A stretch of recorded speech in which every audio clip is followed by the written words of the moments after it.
Hi, and welcome to Storytime with Dave Book. Appreciate you being here. And today we're reading the last chapter of Sheriff in a Small Town 3. Sorry to say. This coming Friday, we'll be reading Soleman 2, the book it's titled Rogues Gallery. So you'll have something new to start with me. And let's get on the kind of keep reading the last chapters of my books. It just breaks my heart.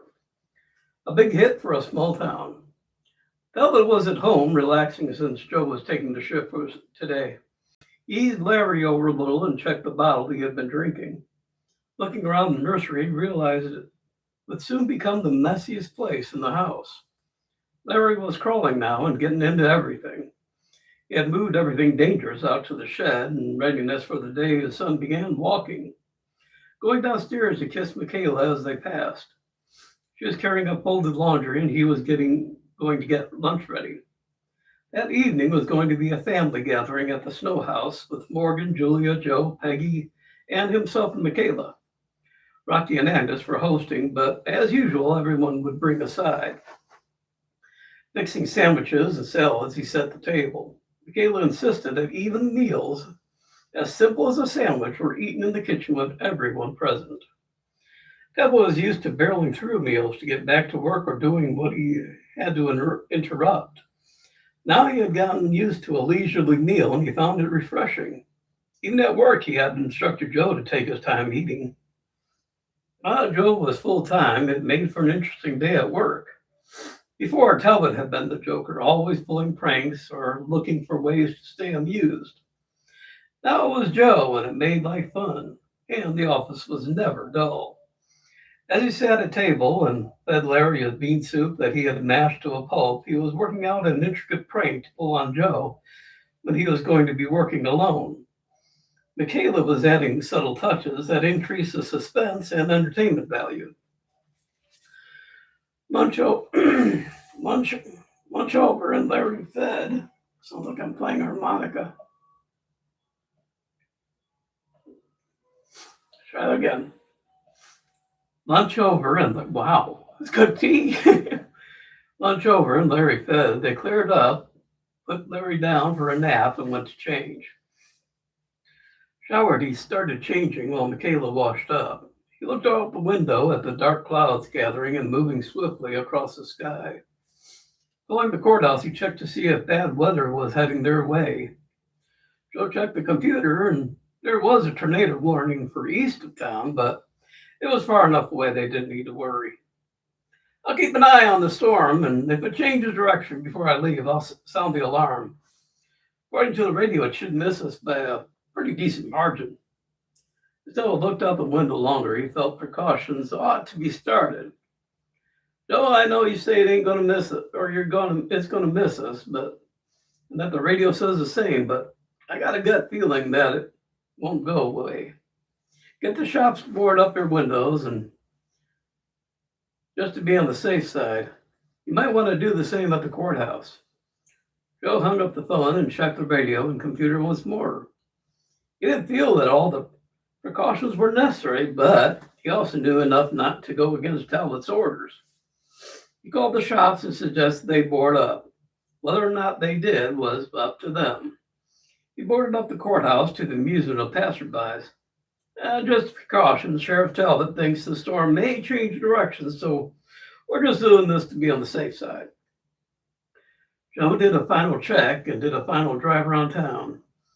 He was stopped by Mary outside the co-op. Well, we're boarded up, but the radio says the storm's going to miss us. You really think we need to do this? Joe shrugged. I was told by Sheriff Talbot to get the word out. Whether you board or not is up to you. I boarded the courthouse, though. Talbot's right too often for me to ignore him. Mary checked the boards to make sure things were secure. Scott at the general store was putting up boards as well. Some of the shops had chosen to take their chances. The Historical Society had somehow heard to board up, and were doing it to all the historical buildings. Feeling that the town was buttoned up tight, he picked up Peggy and drove to Rocky's weekend getaway. Sitting in the dining room with a chafing dish on the sideboard, they enjoyed good food and good company. The radio was softly turned on for background music. On the table, candles were lit for atmosphere. Seated beside Talbot and Rocky, their children were sucking on torn rolls. Joe was filling Talbot in on what he had accomplished before leaving. Talbot, I called everyone I could and had them spread the word. Some of the shops decided not to board up, but most did. I wasn't about to make a big deal about it to the ones that didn't. Talbot shrugged. Well, we did what we could. If they wanted to take their chances, that's up to them. Rocky was leaning over listening to the radio. Well, up, everyone. You want to hear this? He turned the radio up. The storm has changed direction. It is heading towards Century, Bottle Creek, and Passawana counties. Joe looked over at Talbot. Yes, you were right. Doesn't say anything about tornado, but it's saying we're going to get high winds. Agnes looked out the windows and saw the large oak swaying in the breeze. Rocky went outside and looked towards town. He got on the phone. Bill, sound the tornado alarm. There was a pause. I don't give a damn what the radio says. I was just outside looking and the damn thing's forming right now. Hit the alarm. There was an authority in Rocky's voice that spurred Phil into action. He fired off the alarm and the siren blared. The sirens were so loud they heard them even as far away as the farms. Knock on the door, and Morgan and Julia asked if they could come inside. Morgan patted Rocky and Talbot on the back. You fellas did really good. I saw the buildings boarded and just heard the alarm. Glad you're on top of things, better than the weather station. It's cut off by an emergency signal from the radio. Following areas seek immediate cover. Century Village, Century Little, Century Village, Century County, Little Shore, and Passawana counties. Those areas are directly in the path of the tornado. Rocky sped to the window, looking outside as wind and rain lashed at the windows. Agnes grabbed Rocky and pulled him back. He tripped and fell, but she dragged him back into the dining room. Joe was closing the shutters and doors. Maggie was looking as if she was going into shock, so Michaela led her into the bathroom and put a cold washcloth on her neck. Peggy started breathing faster. My house, all Joe's and my stuff, it's all going to be destroyed. Michaela squatted in front of her and placed her hands on her cheeks and looked into her eyes. The house is replaceable. So are all the things inside. What isn't is you and Joe, and you're safe here. That's what matters. For several hours, they played cards and tried to keep their minds off what was happening to their town. Sounds of wind, rain, and thunder made it that difficult. Julia bowed the office and knelt to pray. Dear Lord, please let this danger pass from our midst, but if it cannot be, then I pray you destroy any of the buildings you want, but spare the people. Amen. She returned relaxed and hopeful. Talbot was Talbot. Okay, I'm gonna need some more tea. Hold on a second. Sorry. I had to make a pot earlier. And I'm glad I did. Okay.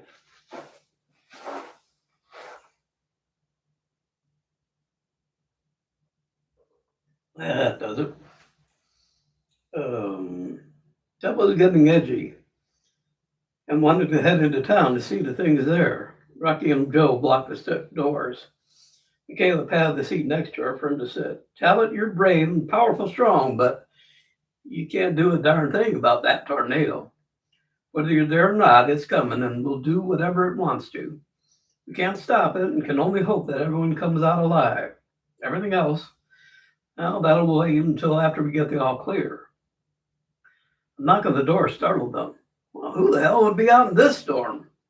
Rocky went to the door and found Shiva soaking wet and shivering. Bring her into the safety of the dining room, he found a towel and brought her a hot water bottle. Agnes called Shiva's mom and parents and brother and let them know she was safe. Agnes lent her a thick robe. She looked at Agnes apologetically. Well, I couldn't rest until I was sure you folks were safe. I couldn't remember your phone number. Agnes held her close. Thank you, but You're an idiot, my dear. You could have gotten killed. Rocky bought her a cup of hot chocolate, then heated up a kettle for enough for everyone. As he put the full pot on the table, the lights went out. They drank their chocolate by candlelight. The wind continued to howl and the windows rattled. Moments later, the wind died down and the rain slackened. Opening up the windows and doors, they looked out. The oak was twisted and had come crashing down. Apple trees were bent but intact. The large barn had some shingles off and the animals were sodden, but their shelters had held.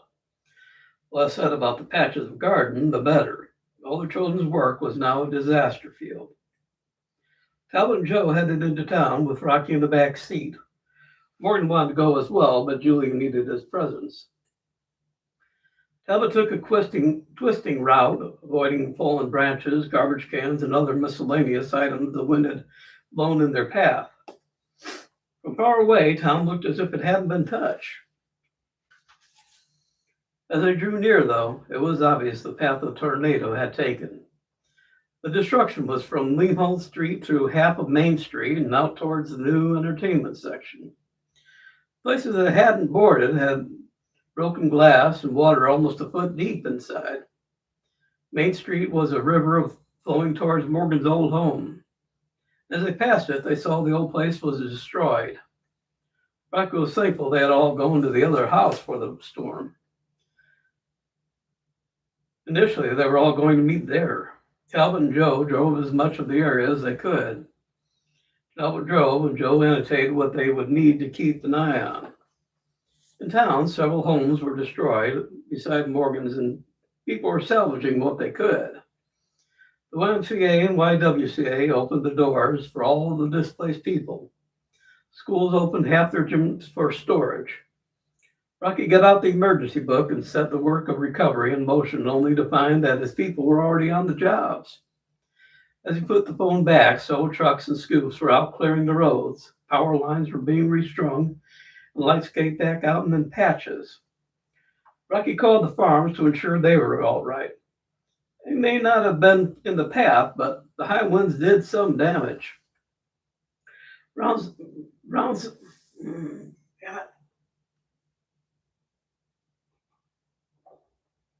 Around 7, the clouds parted and the rich sun shone on the town in disarray. It was bad, but as Rocky thought to himself, it could have been much worse. People had been frightened, but there were no lives lost. The rest could be rebuilt. As he wandered around taking stock, he saw a cat outside waving her arms and doing her best to corral her chickens. Her neighbors came out and assisted, as they always did, helped patch up the coop. Then, with hugs all around, they went back home. Horse was standing outside the stall, which had fallen down, and he was looking at the ruin of his home. Calmly walked up the stairs onto the front porch and waited for Houston to rebuild it. He was eating hay from a bundle that was still dry. Houston had put a tarp over it and tied it tight. As morning progressed, people walked through the streets, checked on friends and neighbors, helping out where it was needed, and generally doing what any small, tight-knit community does, taking care of its own and supporting one another. Life goes on. All right, so that's unfortunately the last chapter. And like I said, next week, Friday, we'll be doing Rogues Gallery from Soleman, and I look forward to reading that to you. Hope you'll be here to join me for that one, and we'll keep these going as long as I can keep writing. So I hope to see you again on Friday. Thank you for being here. Be good and be good to yourself. Bye.